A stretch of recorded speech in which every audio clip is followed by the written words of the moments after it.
Welcome back to Psychedelic Therapy Frontiers, the podcast devoted to exploring the frontiers of psychedelic medicine and what it takes to cultivate a healthy mind, body, and spirit. I'm Dr. Steve Thayer, and today my co-host, Dr. Reid Robison, and I try to answer the provocative question, how does therapy actually work? As is typical for Reid and myself, we have a pretty meandering conversation and cover a lot of topics. We discuss how mental illness is defined, different psychotherapy approaches, common aspects to all psychotherapy approaches. We talk a little bit about how psychedelics might actually accelerate progress in therapy. We discuss whether or not artificial intelligent therapy programs are going to steal our jobs in the future, and so much more. I wanted to take a second here in this intro and just thank all of you who have emailed us your questions and episode suggestions, those of you who comment on our YouTube videos and who've left us reviews in the Apple Podcast platform in particular. We read all this stuff, folks, and I got to tell you, some of those reviews have made my day. Some of you are very generous and enjoy the show, and that means the world to me. So if you'd like to email us, you can email us at psychfrontiers@novamind.ca. If you'd like to follow Reid and myself on Instagram, you can find Reid at InnerSpaceDoctor and myself at Dr. Steve Thayer. Without further delay, please enjoy today's episode. Yay. Yay! We are back. A message to our editor, Jamie. We should start the podcast with the yays. I think that was adorable. I hope this makes it into the podcast too. We are back with myself, Dr. Steve Thayer. I am here with I was going to say intrepid, but I used intrepid last time for Paul. So what should I use to describe you? The just painfully handsome Reid Robison. Ooh. Yeah. I have our customary awkward intro. Today, we're going to talk about psychotherapy. So I have a question for you, Reid. Does psychotherapy work? Well, if it worked beautifully all the time, we wouldn't have this podcast. True. Now, would we? Or jobs. But I'm a big therapy fan. Mm-hmm. But I'm going to pass on answering that and suggest that you tell us first what the heck therapy is. We could probably have a ping pong match of obnoxious ontological questions. Mm-hmm. Like, well, that really depends. What do we mean by mental health condition or mental illness? We could rename the podcast to That Depends. That Depends with Reid and Steve. Yeah, I like it. One of our many podcast ideas. Yeah, so whenever I think about, like, does psychotherapy work? What is psychotherapy? I'm always tempted to drill down to what I think is the question under the question, and that is, like, how is it that we know that we're struggling psychologically? And, like, because how we define it probably dictates how we try to help. You don't have to have that big of a psychological struggle to warrant therapy. You could be doing therapy like before entering a marriage or relationship proactively, or you could be doing therapy in theory, to get to know yourself, right? I know. Yeah, so that does beg the questions that we started with. Like, well, if that's the case, what is it, right? What's the difference between therapy and something like life coaching? Like when you and I both did our training, different paths up this mountain, mm-hmm. right? But we both were told, do some therapy so you know what it's like. Right. And before you start dishing it out. And we did. Mm-hmm. And I know I didn't go in with a problem list or a problem. I went in just with openness. Curiosity. Yeah. And then the blank slate just sat there and stared at me awkwardly. What kind of therapy did you get? I chose a psychodynamic psychotherapy because I was really intrigued. Yeah. Not a formal analyst, because I didn't have an hour to 5 days a week. Yeah. Yeah, although that is intriguing. Yeah. But no, it was a great dynamic process, and I learned a ton from it, and she was amazing. It was like an archetypal, intimidating, silver-haired woman who was an awesome therapist. Well, yeah, this sort of brings up more questions in my mind. Like, does therapy work? What is therapy? It depends on... Therapy can be so many different things. And like you were saying, it can be for so many different things as well. We've talked a lot on the podcast in previous episodes about how we define mental health conditions or mental illnesses. We've talked about the strengths and limitations of the DSM, the Diagnostic and Statistical Manual for Mental Disorders. Diagnosticals. The diagnosticals. The diagnosticals of Narnia. But yeah, I think you can go to therapy because you're curious. You want to do some introspection, some self-betterment. You can go to therapy because you have a hard time getting out of bed in the morning, you're so depressed. I mean, you can go to therapy because you're super anxious and it's making your hair fall out. Like there's a lot of, I have androgenic alopecia. It wasn't from stress. At least I don't think so. Anytime I make a hair comment, I'm suddenly conscious that I'm very bald. But Did you go to therapy for? Not for the baldness, but I've been to therapy for many other things. Like you said, we were encouraged to go and sort of get a flavor of what it's like to be on that side of the couch. But yeah, I went to my first therapist in college when I was an undergraduate, and he was a disciple of Albert Ellis. So he did REBT, Rational Emotive Behavioral Therapy. So Ellis was a contemporary with like Aaron Beck, the guy that basically created cognitive behavioral therapy. Fritz Perls, maybe, or does Perls predate those guys? Well, I mean, a little older. Beck just passed away a couple years ago, right? In his 90s. Yeah. So lots of different ways to define psychotherapy. I'm wondering how we could get down to brass tacks and the basics. So let's put aside my distracting comment about you can go to therapy when nothing's wrong, and just let's assume we all have stuff to work on and we bring it to therapy. So one thing I like to look for in the therapy room is not only entrenched patterns, but entrenched patterns that are maladaptive. And so that's kind of a key signal that I'll go for. Is like maladaptive, meaning it's not serving you well in your life, because you might be flying off the handle every time someone cuts you off when you're driving home from work, and you keep going to jail because you get out of your car with a baseball bat. Right. I like the term adaptive, maladaptive, because, it implies that, we're responding to a stimuli one way or the other, either adapting to the pressure that stimuli puts on us, or we're not adapting. We've engaged in a behavioral pattern that doesn't help us survive and thrive. Kind of like an evolutionary take on whether or not this is a problem. AKA are reactions and responses that get us into trouble in life. Right. That could be mild, quiet, subtle trouble. It could be big trouble. Yeah. Another term that's often used is functional or dysfunctional. Yeah. Right. Are your reactions helping you function? Are they helping you function in the major areas of your life, like your work, your family, your schooling, your community, self-care, health, or are they causing dysfunction? Yeah. And so after looking for the entrenched maladaptive patterns, often in therapy, well, you tell me, we'll go looking for where they came from and why. Yeah, the origin stories. And different kinds of therapy will focus more or less on those origins. Therapies like cognitive behavioral therapy, are famous for not really focusing too much on the origin stories. I mean, we want to have the context. But the idea is that you don't necessarily, at least from those perspectives, you don't have to. You don't always get it. You don't always find the origin.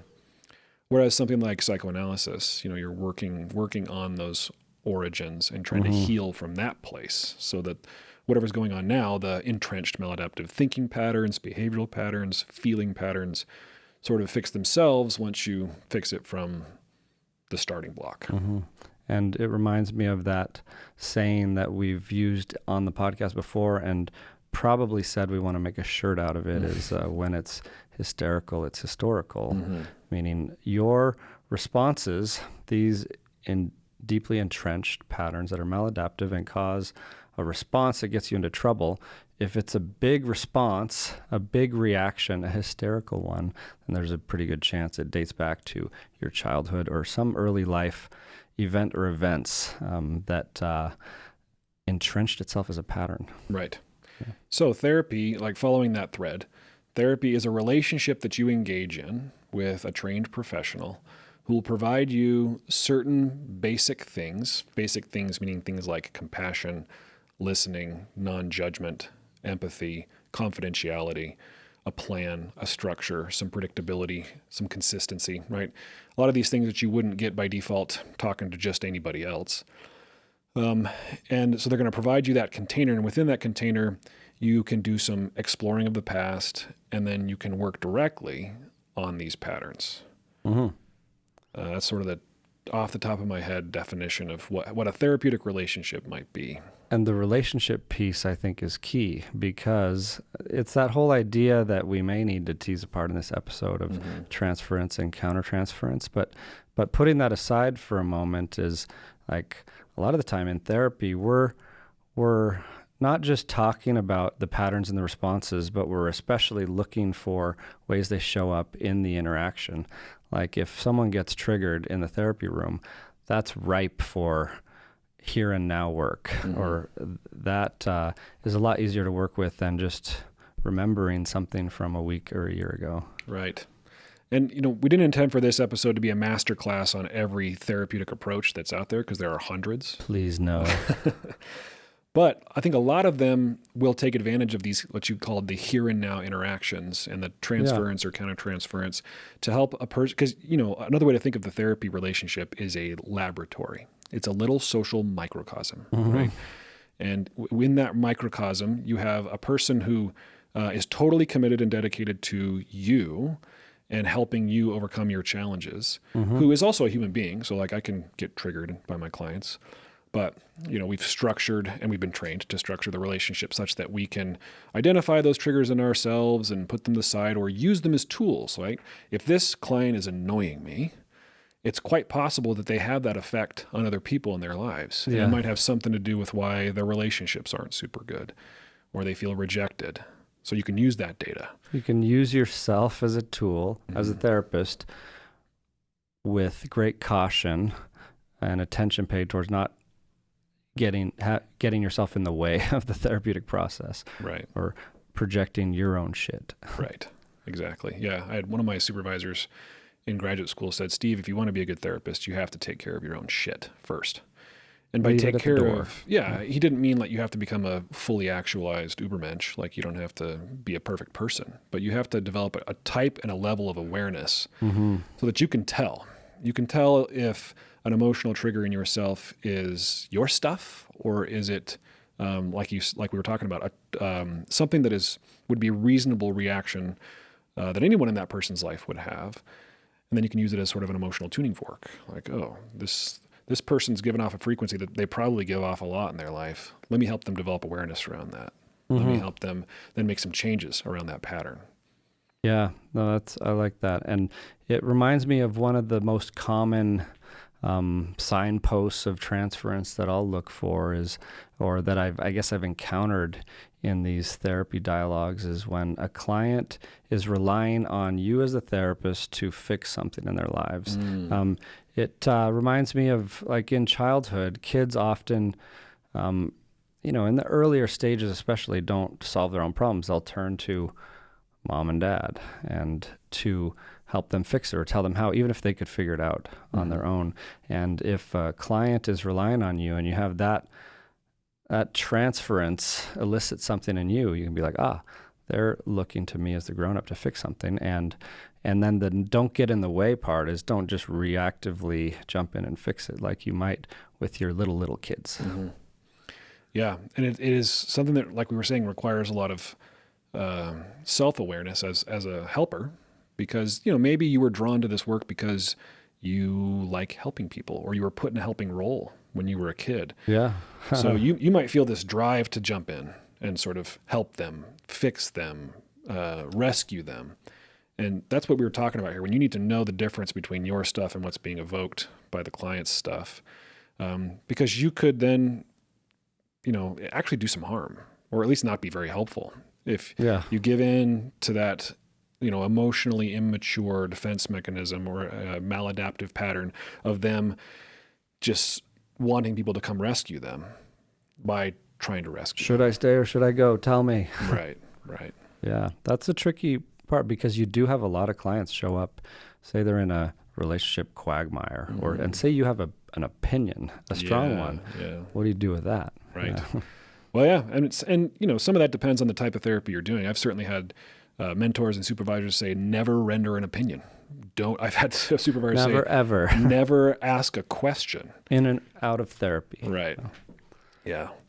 Rendering opinions is perilous these days. But yeah, I mean, it again depends on the approach. Like the never ask a question was something I got from a supervisor once, but he was a disciple of Carl Rogers, right? Rogerian client-centered therapy, which its style is typically based on the assumption that if people are given this loving container with somebody who's a good reflective listener, they will move toward health on their own. They will follow this natural human tendency towards self-actualization. All you need to do as a therapist, quote unquote, all you need to do as a therapist is provide for them unconditional positive regard and empathy. That does bring up one of my favorite mechanisms of change, though.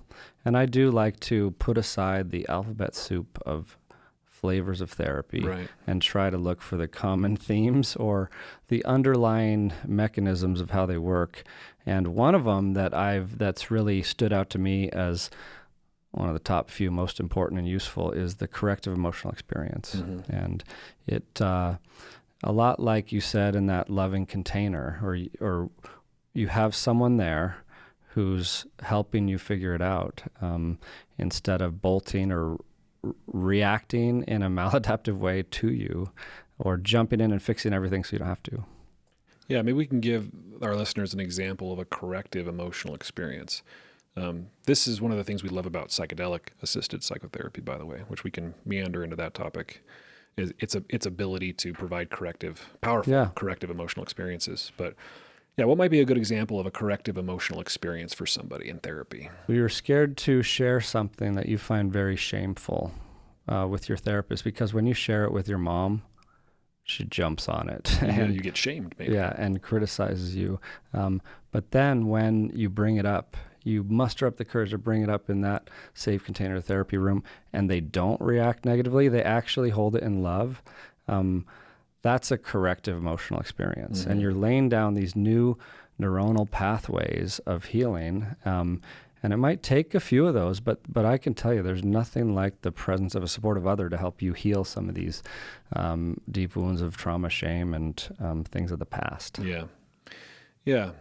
And like you were saying, that falls into the category of what we in the research literature at least call common factors, right? There's specific factors for when we're trying to test which psychotherapies work best and for which problems. There's a set of variables that are present in just about all the therapeutic approaches, and we call those the common factors, right?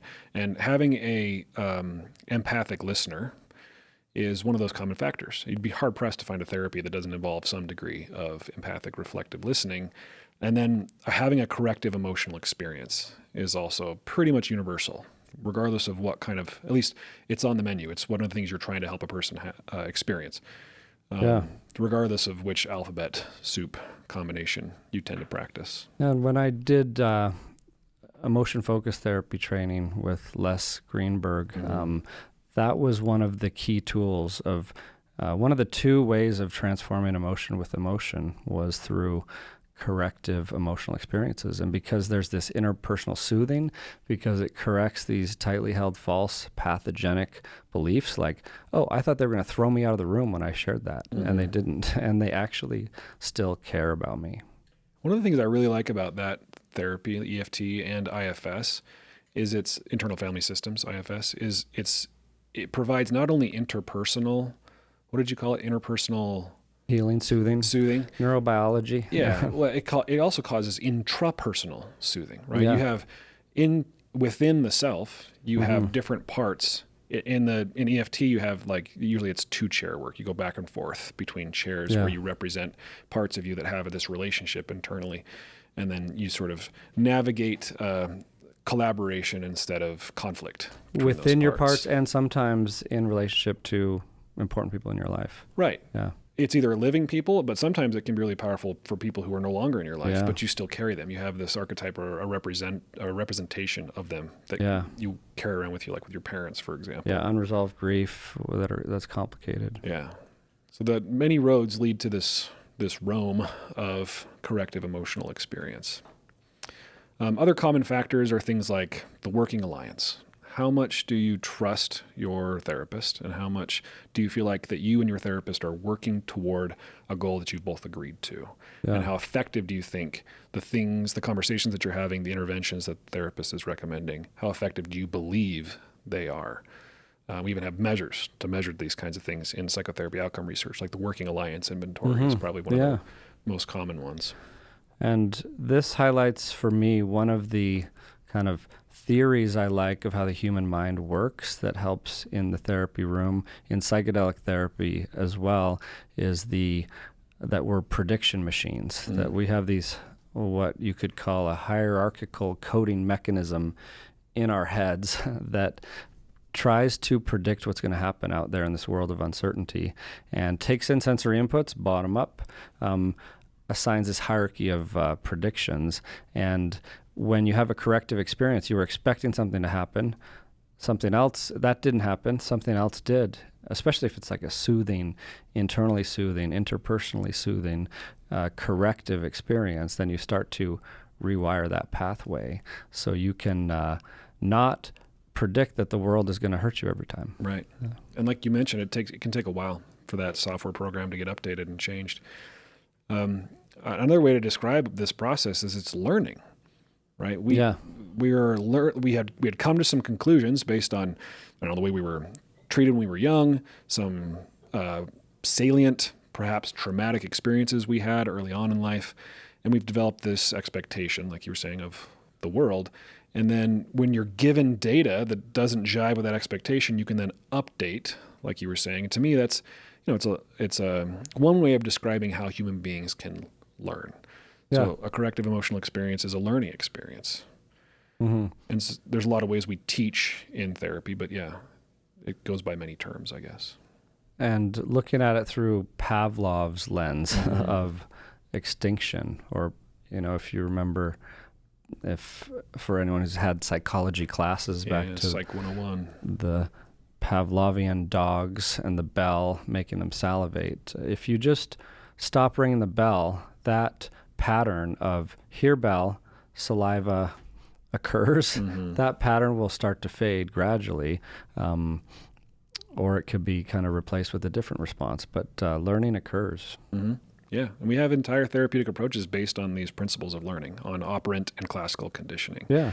The idea that if you are rewarded for a certain pattern of behavior, that pattern of behavior is likely to persist. If you're punished as a result of that behavior, it's less likely to persist.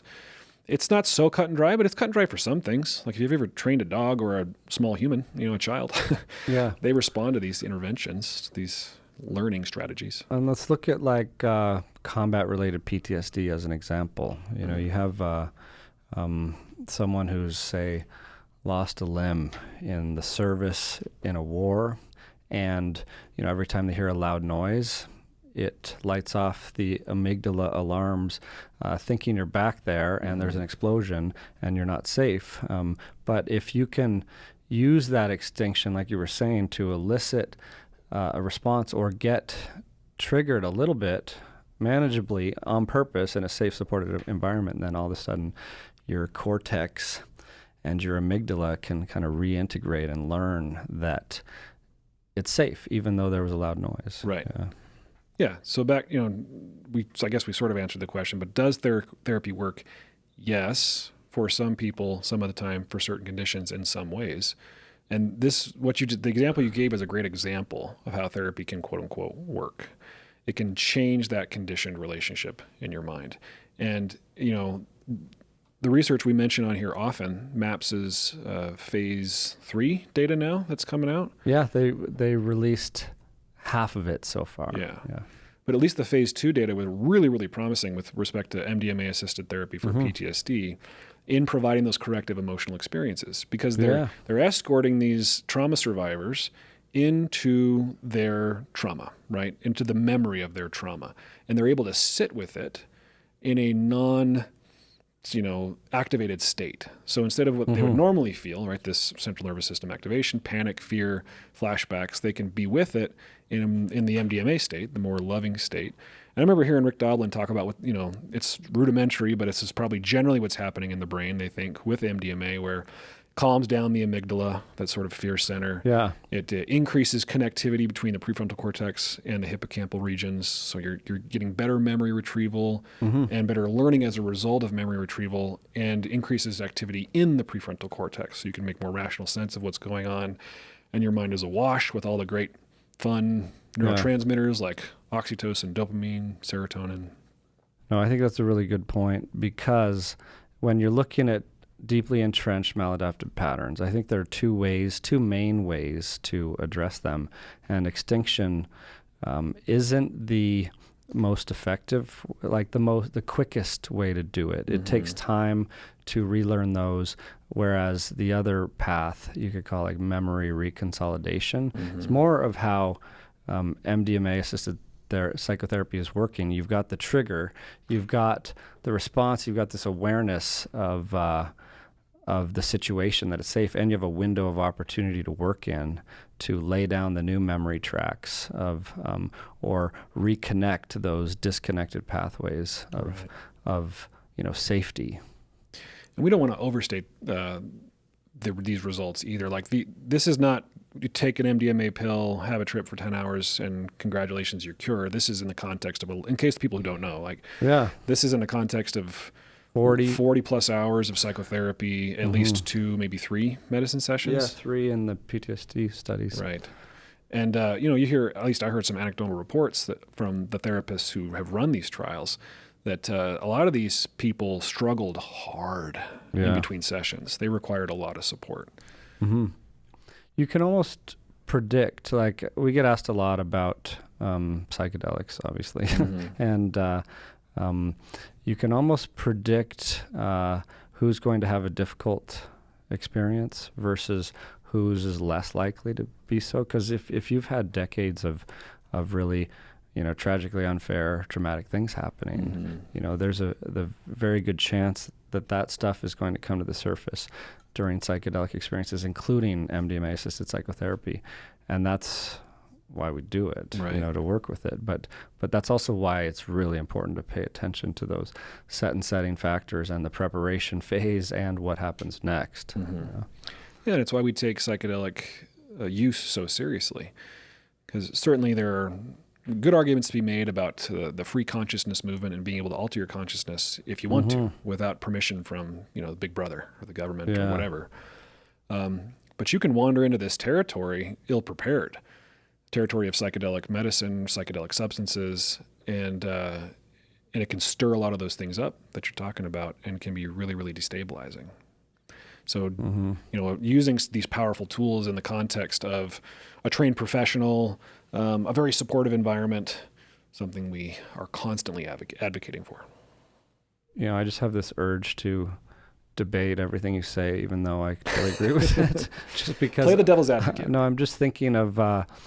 It's easy for the pendulum to swing too far in any direction, right? Of like, you're not ready for trauma work because you're not perfectly stable and 1,000,000,000% supported. I just was having this meandering thought of what happens in like the Zen view of awakening. We talked about awakening recently. You could be walking along and have a sudden awakening, and life just gets wild and weird. But and then what do you do with it? And that can be healing. It can be traumatic. Yeah, we've said on the podcast multiple times that healing can be disruptive. And we certainly don't want to try to avoid the disruption, because the disruption is part of the active ingredient. Yeah, you shake it up like a snow globe so you can reset some of those patterns. Yeah. Absolutely. So cognitive dissonance seems relevant to this discussion, because I don't know, that term I've just always loved for some strange reason, because you've got this tension between your old prediction mechanisms and then this new corrective experience, or this awareness you have of, maybe not everyone is out to get me, or maybe I'm not totally unworthy of love. And then you've got this tension that you might call cognitive dissonance, and then therapy involves how do we work with that. Right. Yeah. And if you hearken back, if you took one to a cognitive science class in school, human beings are driven to resolve this dissonance one way or another because it is so uncomfortable psychologically. And a lot of times what they do, so let's say dissonance is caused by old beliefs being confronted with new data. And you're resisting updating the software like we've been talking about. I'm going to torture this metaphor to death, but... Do it. And that resistance causes the friction, so you can do one of two things. You can update your beliefs. You can submit to the new data and say, okay, I guess I was wrong. I was wrong when I thought that I was a terrible person, and I have this therapist telling me I'm not. Well, maybe she's right. Maybe I need to update my... Or you can reject the data. Ignore, spam folder. Exactly. Delete. And then you're further entrenched, right? Yeah. If the new data is the accurate information. And some conditions like that are highly, deeply entrenched, they've been there for a long time, you almost expect that when some new sensory data comes in, which it always does, evidence to the contrary of your tightly held prior beliefs or predictions, when it doesn't match, some patterns get really good at just rejecting the new data. And that's where I think psychedelics come in, and where your shake it up or chaos comment comes in really handy, is in this idea of the free energy principle. I love that we can bring kind of all these different disciplines and theories of the mind and a little bit of splash of physics into the equation, because the free energy principle, or the entropic brain theory, suggests that we can melt those patterns through psychedelics or other ways, right? And then we can more consciously reconstruct them. Yeah, it makes the brain more plastic, malleable. Yeah. Like the term out of Carhart Harris and colleagues at Imperial College was rebus, or relaxed belief under psychedelics. And using a metaphor of like taking a psychedelic medicine is like heating up metal, so you could bend it, shape it, and then as it cools down, working in that therapeutic process and the therapeutic integration, you can shape it more consciously into more adaptive patterns. It's one of the things that had me so excited about psychedelic medicine when I first, started researching and learning about it. Because as a therapist, I noticed how challenging that was for myself and my clients to heat up the mind sufficiently that it could be malleable in this way. Because, we also have these interesting terms in the therapy profession where people resist change, right? There's resistance, or there's defense mechanisms, where people argue for their limitations. There's ways that people, even though it's not working for them, want to stay in their patterns. Or having is evidence of wanting is another fun catchphrase that we sometimes use. If you argue for your self-defeating, self-limiting beliefs, you get to keep them. Yay. And, if you say these things to people, sometimes they are, gives them a little bit of an insight. But normally it's like, well, okay, screw you, whatever. Steve. That doesn't help. You're just being mean. So yeah, we typically don't throw that in people's faces. But what's the role of being mean in therapy? That's actually a good question.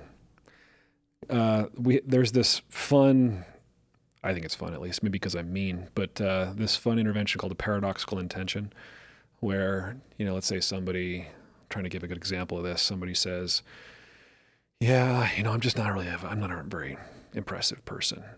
And you say, yeah, you're kind of the worst person ever. Like you're woefully unimpressive. I mean, worse than unimpressive.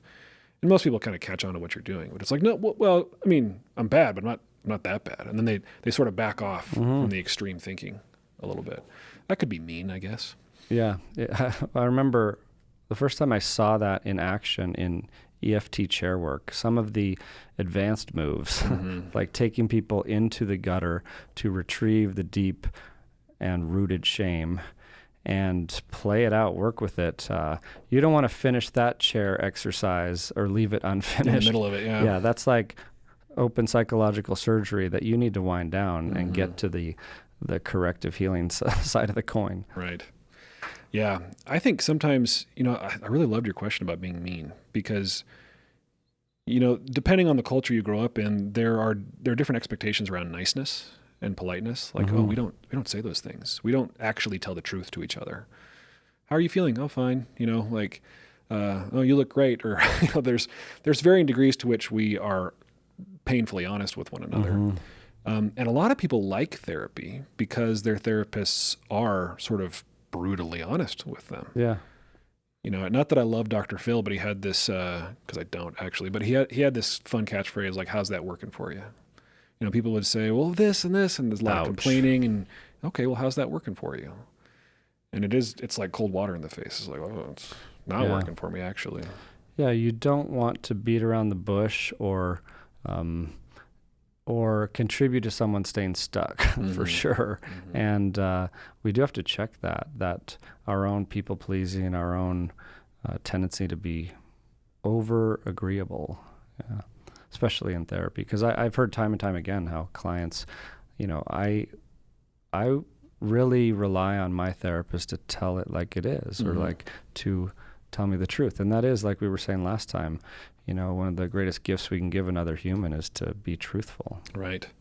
And sometimes when I'm talking to a client about the relationship, like it's the intake session and we're talking about expectations, I might say, my objective is not to make you like me.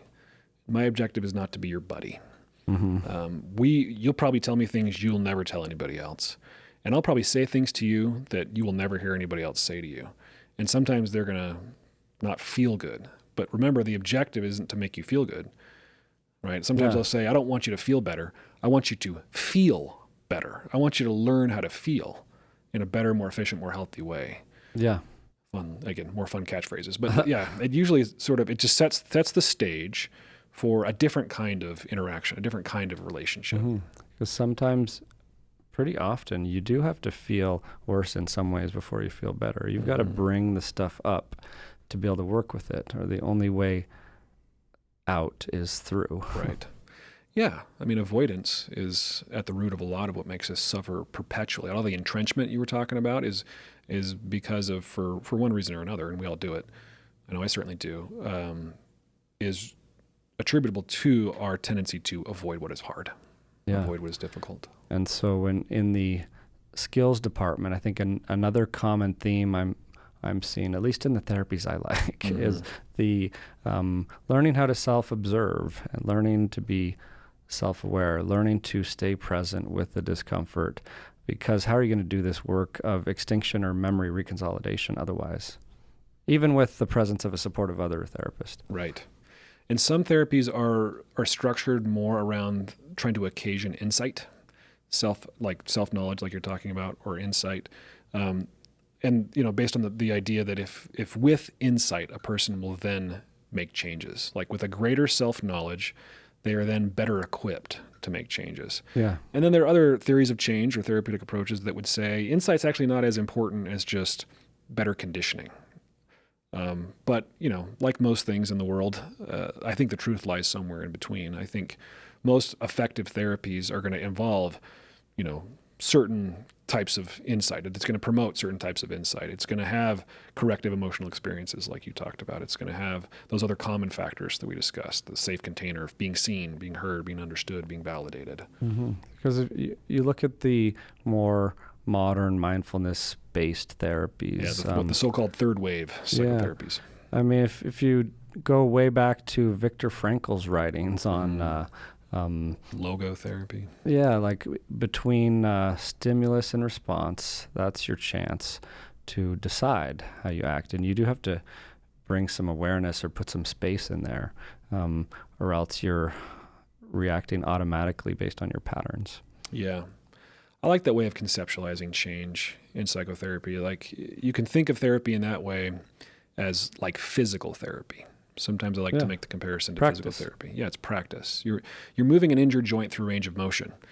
And, if you didn't learn to tolerate the discomfort, you might continue to just react to the presence of discomfort, and then you might brace, you might hold that joint still, and then you lose function, right? You might not be in as much pain, but then it's not as functional. And then your freedoms are limited because you can't do as much as you would be able to if you had gone through the discomfort and it had granted you options. So there's that black box between stimulus and response that I think, as you're probably getting to the idea that like mindfulness-based approaches and others can help you, I don't know what you would say, but like widen that time or that time in which you are volitional. You have the opportunity, the chance, the skill, the ability to then decide instead of reacting according to conditioning. Yeah, because if we use a therapy example, take binge eating disorder, for example, or where you have something might trigger an urge. It might be a stressful situation, a negative emotion might trigger an urge to engage in using food to self-soothe. And some people are prone to have that spin out of control, that we call a binge episode. And then there's a lot of discomfort after, there's some shame, there's even some loss of control during. But one intervention that has been striking to me to watch, and it's not always easy in the real world, is just putting some space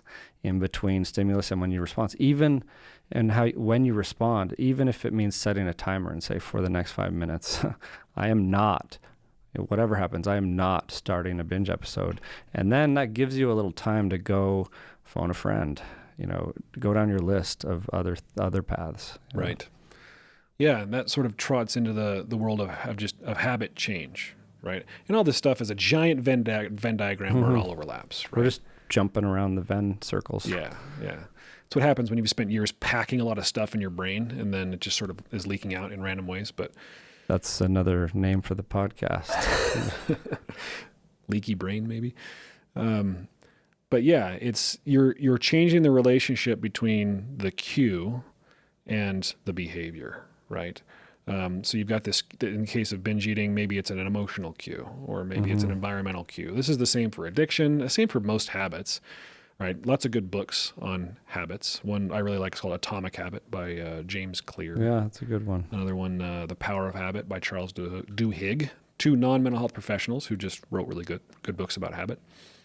But you have this habit loop, right? There's the cue, and then depending on whose loop you're looking at, it's the craving. Yeah. And then the routine or the actual behavior itself, which leads to a reward, which reinforces the connection between the cue and the behavior, the cue and the craving. So I hear you saying, let's calm down, let's create some space before we just impulsively and reflexively engage in the behavior. And that gives us the opportunity to do these other things, which will hopefully weaken the connection between the maladaptive behavior and the cue, and strengthen a connection between the cue and maybe a more adaptive coping skill, like phone a friend.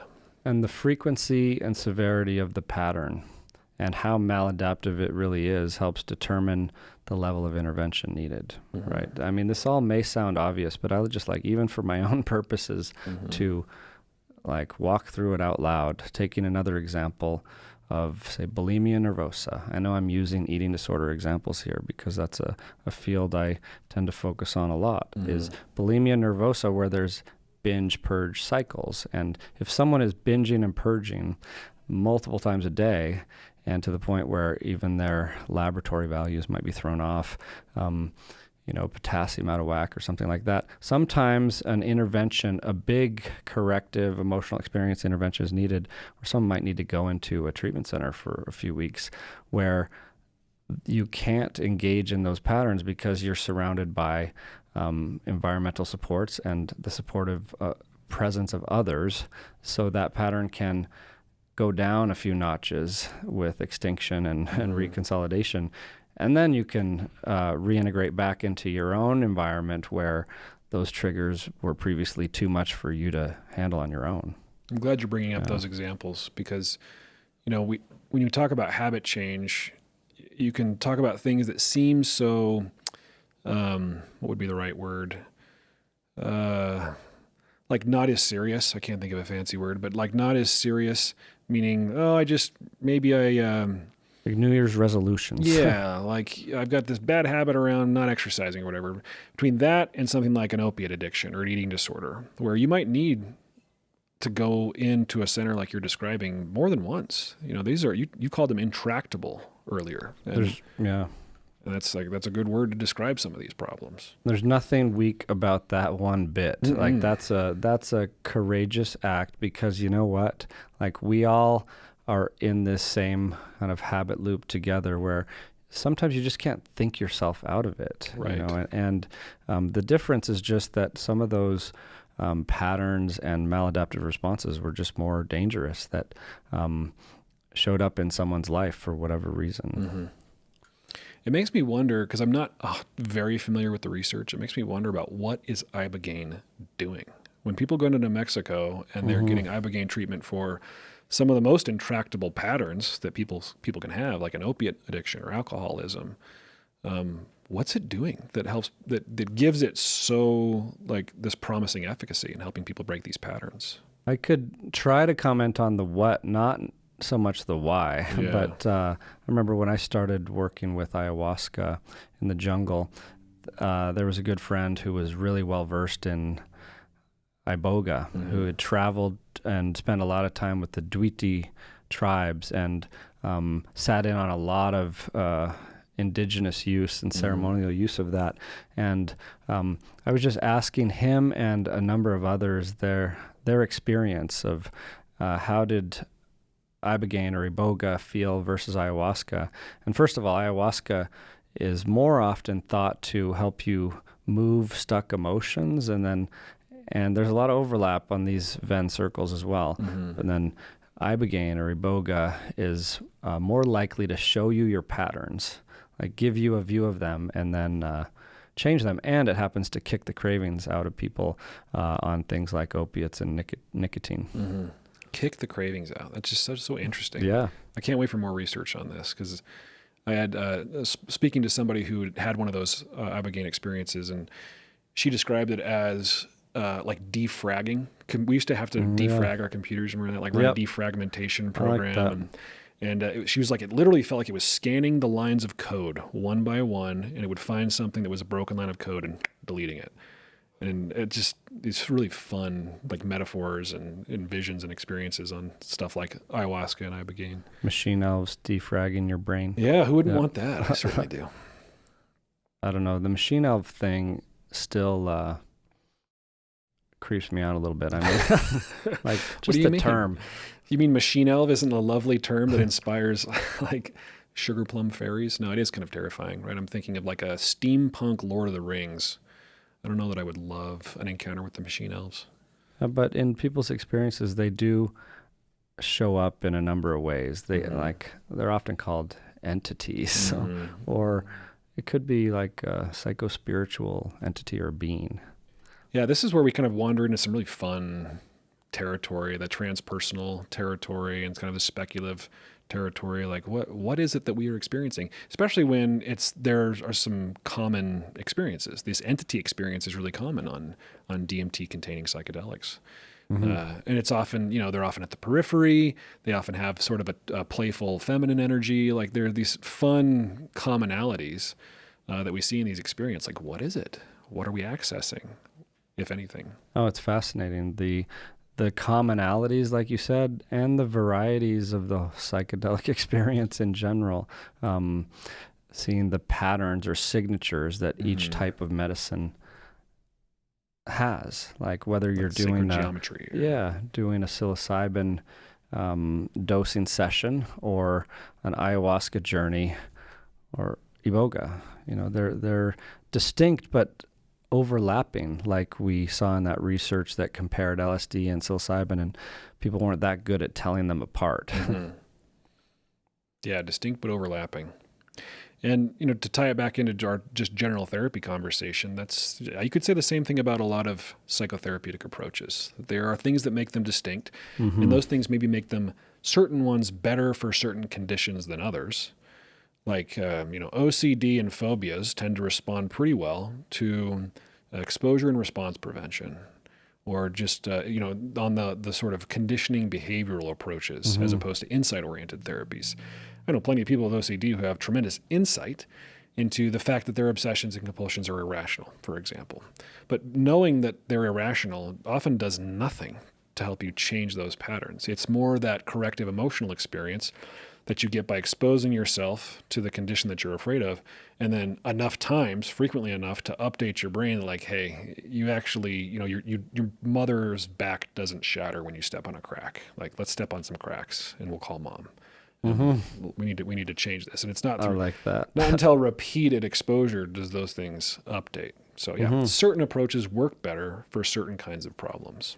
And because that's a good point. I was just going to ask you in the spirit of practicality. So we're not just waxing philosophical on this stuff.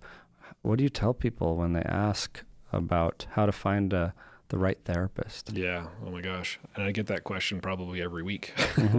Who do I go to? Like, sorry, everyone's full, right? That's a problem across the entire nation, unfortunately. But how about robots? Well, we've talked a lot about that, Reid. Like, there's some interesting data out there about AI therapists. A lot of it's not data. A lot of it's just sort of case studies and Silicon Valley trying to take over the psychotherapy world. But I think they should be called coaches, but the coaches are not going to like that. No. I mean, I just think it fits more in that realm, and I love coaching too. I did have a client who used one of these apps, and the app was programmed. I wouldn't call it AI. It was more just kind of a procedural chat bot. But she would type in, it would like, how are you feeling this morning? And she'd do a little journaling, and then it would say, oh, and it would look for certain words, the occurrence of certain words, right? I forget, like the natural linguistic programming or something like that. There's a way that it'll scan your text, and if it detects sadness, it might say, sorry to hear that. Tell me more. And there's plenty of dystopian movies if you want to watch that will freak you out about this, like Her with Joaquin Phoenix, but or Ex Machina is another one. That was wild. Yeah, but this is a client who had a really hard time talking to me. I mean, I saw her every week for a long time. She had really serious OCD and really significant social anxiety, and so sometimes periods of silence of like 20 minutes where just she was trying, but she just couldn't. And so I'd have her journal, and she'd bring in these like long journal pages that was so insightful, and there was so much that she had to say. Arguably, she got more out of the robot than she did out of our sessions. At least she was able to talk and process more.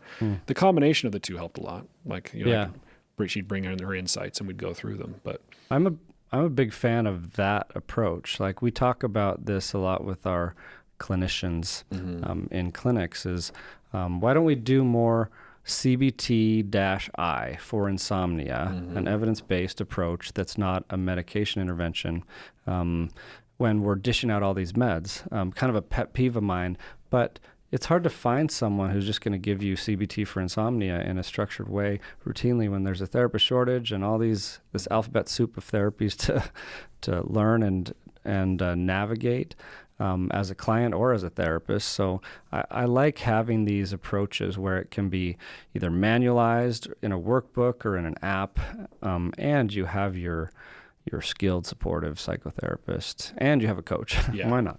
Yeah, I think the apps are good in as much as they bring supportive content to people who might not be able to access support otherwise. I don't think they are a 100% like a one-to-one replacement of what you could get from actually meeting with a human being and getting psychotherapy, especially if you're going to do something really intense and complicated like EMDR or something like that. Psychoanalysis. Yeah.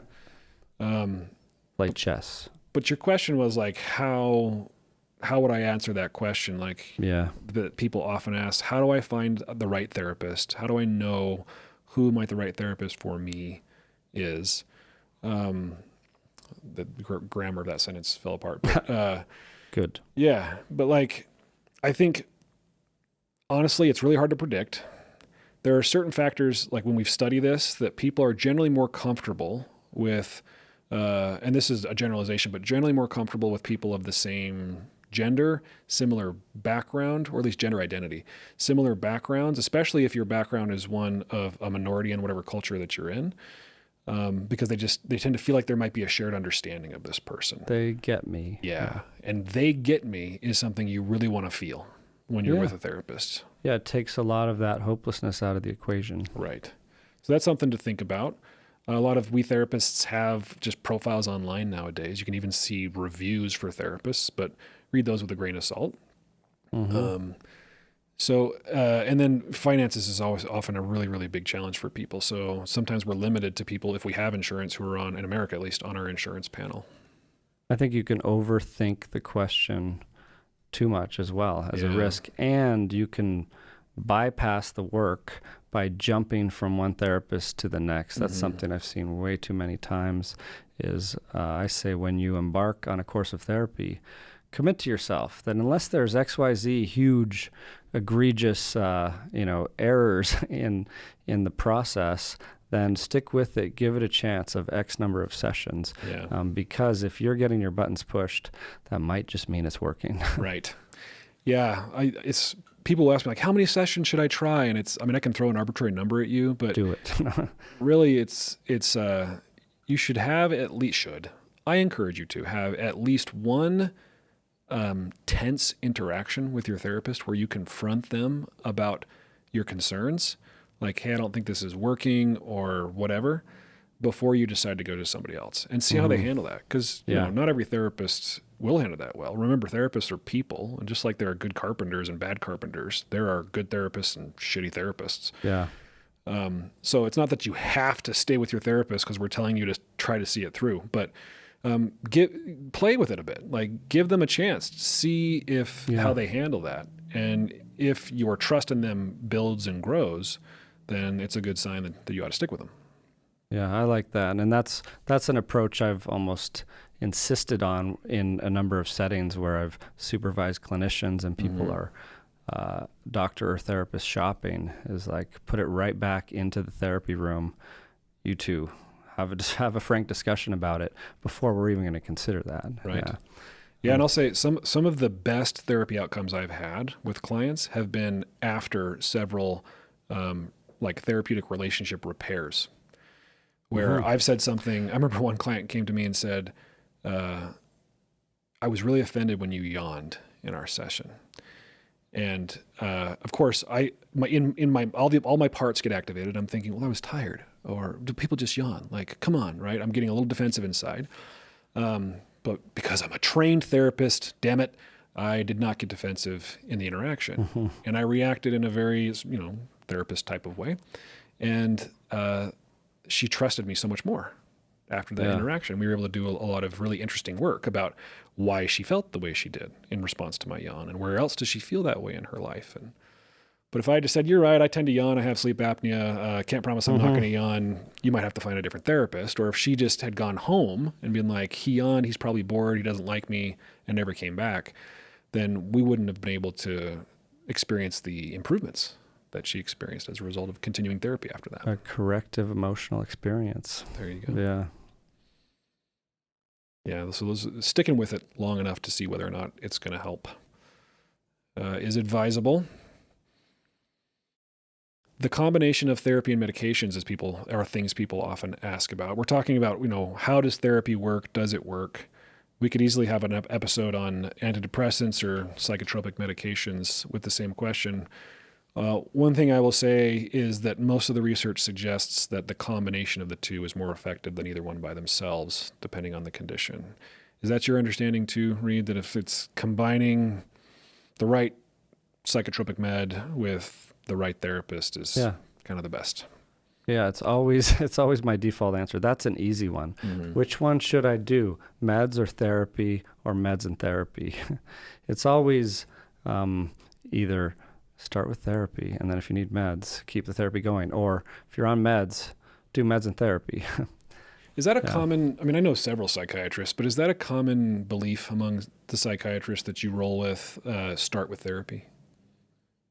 Well, it's a good question. I think there may be that belief in most, but when the rubber meets the road in the real world and you're faced with finding a therapist who's available and accessible and affordable to the client, then you might be dishing out meds way more or way sooner than you'd like to because of that. Yeah. A real world systems problem. Right.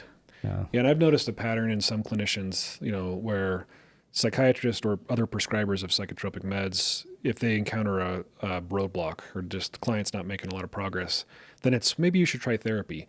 And then on the therapist side, not making progress, well, maybe you ought to be on some meds. Yeah. I've seen that pattern sometimes, which, maybe it's an indication that both would be better. Yeah, because if you look at one of the more common conditions in mental health, ADHD, which back when I started in this field, the prevalence rate was cited at around like 5%. And now more recently, it's above 10%. 105%. Yeah. And climbing. Mm-hmm. But, and that's another rabbit hole we'll avoid. Sure. But we may have covered on another episode. An episode called ADHD. Yeah, go look it up, folks. But I think the ideal path would be to, even though stimulants work really well, some of the best response rates we find, still I would much rather start a client, kid or adult, on psychotherapy. But where do you find a psychotherapist who's going to focus on ADHD, who's available and covered by your insurance? Right. It's difficult. It's difficult. And I know, of course, we would be the people to ask these questions, and we would love to have really, really clear answers for the people in our lives, for our clients, for the people listening. But there's a huge but coming up. But this is the reality of mental health care in America right now. It's really difficult to find the specialists that you want at the price you can afford with the availability that works for you. Yeah, and it's well said, and it brings to mind that there are two forces at play. Like, one, the stigma is reducing, and people are being more vulnerable around their mental health and more willing to address it, less shame around asking for help in that way, which I think is amazing. Yeah. And also, in this difficult time we live in, and when people are turning towards working on their mental health more, we have a shortage in the profession, Yeah. Yeah, a shortage of mental health professionals. Being a mental health professional is hard. It isn't incredibly lucrative for most of us, like a lot of helping professions, Yeah. And so you have this sort of increased supply, it's an increasing supply, but it's not increasing fast enough to meet the demand. Yeah. And I like, back to the analogy you brought up of physical therapy, I've used that time and time again, that, healing or recovery from whatever the struggle is a lot like physical therapy. And it takes, repetitive, consistent visits and a lot of practice in between. And then you won't see the results necessarily overnight. Right. And it does take patience. It is one of the reasons we are so attracted to psychedelic-assisted psychotherapy, or I should say one of the reasons we are so attracted is I think it has the potential to address this from at least one angle. Because, some of the preliminary data suggest that you can get there faster with psychedelic-assisted psychotherapy. And by there, I mean you're well enough that you might not need further intervention, that you're well-resourced enough that you can, go it on your own. So that's one of the ways, at least Reid and I are trying to approach this problem, is as we both research and provide psychedelic-assisted treatment, is just trying to help people with a powerful treatment so they don't need as much. Yeah, accelerated courses of therapy. Yeah. Well, anything else about why psychotherapy works, how it works? Of course, as usual, our podcast has been exhaustive. We have covered in every single point that is possible to cover. Hopefully you can detect my irony in my voice. But yeah, anything you think is noteworthy that we ought to cover? As we talk about these patterns and how we have corrective emotional experiences to heal those old wounds and lay down new predictions, or when we have memory reconsolidation or extinction of patterns, it just reminds me of this overarching goal is not to just fix those in the therapy room, but help the client develop the skills and confidence to correct and self-correct themselves throughout their lifetime. Yeah, I like that. Yeah, I mean, and what is the expectation going into therapy? A good life, a mentally healthy life, is not one free from discomfort. If anything, it's one where you feel equipped to navigate discomfort, such that you can live a life that is meaningful, a life that is filled with love and freedom and peace of mind and aliveness. And if you can do that, then you're going to live a pretty decent life. So to that end, we will continue to do our work as mental health professionals. And for those of you listening who are in the profession, thank you for all your dedicated work and for listening. And for those of you who aren't, we love you. Thank you for being our loyal listeners and fans. Good chat, Steve. Good chat. Good Reid. intro and closing. Thank you. Yes. Not too painfully You can awkward. cut that out if you want. Whatever. Every time Reid compliments me, we should do a highlight reel. Copy paste it. There we go. All right. Thanks, Okay. man. See ya. Thank you, dear listener, for listening. It means a lot to me. Psychedelic Therapy Frontiers is brought to you by Novamind, a mental health company that specializes in psychedelic medicine and research. You can learn more about Novamind's mission to increase access to legal, safe, and evidence-based psychedelic medicine at novamind.ca. If you like what you heard, please subscribe to the podcast on whatever platform you're using to listen or watch. Also, if you're feeling generous today, please leave us a glowing review on Apple Podcasts, Stitcher, or wherever you like to listen. If you'd like to reach out to us with questions, suggestions, scathing criticisms, etc., please email us at psychfrontiers@novamind.ca. Thanks again. The content of this podcast does not constitute medical advice or mental health treatment. Please consult a medical or mental health professional if you believe you are in need of mental health treatment.